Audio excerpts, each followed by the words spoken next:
Well, hello everybody. Jeff Cowan here, and I'm here today to answer another question about automotive service advising. And even though I don't get this question a ton, I do get it, and it's a fairly good question. And here's what it is. How do you motivate a shy service advisor to sell?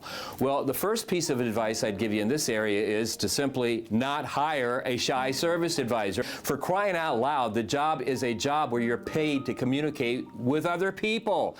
And to communicate with them, at some point in time, you're going to have to talk to them. You're going to have to ask them what brought them in, what it is they're trying to accomplish. You're going to have to talk to them and convince them that your ideas and the products you have are what they need. Okay, so if they're shy, they're not going to be very good at doing that. What you're looking for in this position is somebody that will do anything within the legal limits of the law to get the job done. They thirst for success. That's what you're looking for. But you know, from time to time, we do see shy service advisors, and I see that they typically come from someplace else in the business. You've got them in a different position, but they show way more promise, and it could be way more help than the current position they're in. So you kind of upgrade them to the advisor role, but maybe they're a little bit shy. So what first thing I would do is explain to them how much they can make. We find people when they come from other departments and or from outside the industry, they're typically making 40, 50, maybe $55,000 a year, and even if they're making 60, you've got to make sure they understand that you're putting them in a chair that in their first year they can crack six figures. Six figures would put them in the top 6% of income earners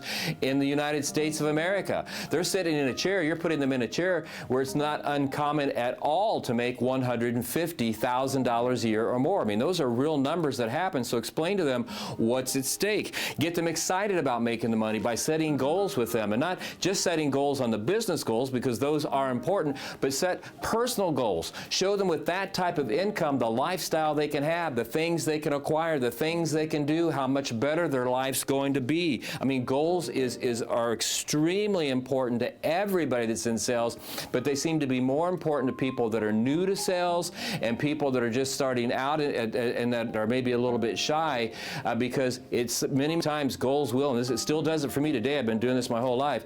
Goals is what gives me the spark to get out of bed. You mean if I get out of bed and I go talk to people and I convince them to do this and invest in something that they truly need, I get to take a European vacation. I get to get the car of my dreams. I get to get a bigger house, a bigger piece of land. So goals are important. And then show them, because a lot of times people are shy. When they're shy on the service drive, it's because they feel like maybe they're hurting people, or that they're not helping them, and maybe they're taking advantage of them. And you got to show them that what they're delivering to your customers and the products and the services they're delivering to the customers are actually helping the customers. I mean, if somebody's got a battery that's on its last leg, if it goes out, it's going to leave them stranded. So by getting them a new battery today, you keep that from happening, you know. So let them know, and make sure they always understand that you're not hurting people, you're not taking advantage of them or anything, but you're actually helping them. And then once you've done all that, let's say they're shy, and so you talk to them about what they can make, and you sit down and you talk business goals and personal goals with them, and you show them the lifestyle they can have, how people around them have that lifestyle and the different things that they can accomplish, and you show them how they're not hurting people but actually helping people. Then what you want to do is you want to put a hard and fast deadline on them hitting the minimum standards. You don't want to deal with a shy person on your service drive for more than 60 days, and that's being nice, because I typically wouldn't deal with one for more than 30 days. I mean, when you're talking to 15 customers a day, you know, 75 a week, that's 300 a month. If they can't get over their shyness in 300 attempts, they probably never will. And shy people will hold you back. They will hurt your business. They will cause customers to go someplace else. They're just bad. So you can either get them out of that and shake them loose of being shy and make them successful, or you can't. And I just want to end it on saying this. There's been many times shy people go right down the middle. There's been a ton of times I've seen shy people come into different selling positions and they just never make it. But at least 50% of the time I've seen shy people not only make it, but become some of the best sales people on the planet. Okay?